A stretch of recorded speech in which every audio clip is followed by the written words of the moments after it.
Would the engineers have accepted Shaw and spared the human race? When the Prometheus crew confronts the engineer, at first he's not hostile. He seems surprised by human presence. After David communicates with him, he's willing to hear them out. Wayland was the one initiating violence, creating a hostile environment, abusing and threatening Shaw in front of the engineer. I previously theorized that the engineer understood modern speech, English language, just by his posture and facial expressions. When Wayland is pleading his case to him, this seems to be the case when Wayland explains that David is an artificial person and the engineer looks over at him. Wayland's arrogance and hostility is what gets him and his crew obliterated.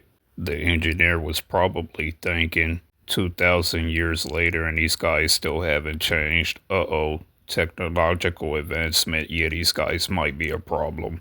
Shaw managed to flee the scene, but only because the engineer allowed her to escape. He had previously witnessed Wayland's violent tendencies towards her, a mixed reaction of concern, surprise, and curiosity when she was questioning him. The whole "why do you hate us?" Later, when he enters Vickers' module, he seems to have a profound curiosity and amazement. When examining the area, like to say, wow, look at what these guys achieved. Maybe humans aren't so bad after all. Impressed by their musical capabilities. When he discovers Shaw hiding, he doesn't turn hostile until she starts swinging her axe trying to harm him. Instead of attacking, she should have continued trying to speak with him, revealing her real motives for coming to the planet. And on top of that, if she would have been able to show off her cross, which David still had at that point, I believe the engineer would have spared Shaw, deciding to put her in cryosleep before activating another juggernaut. This is where David's story would come to an end. He would be left in a broken state to rot on LV-223.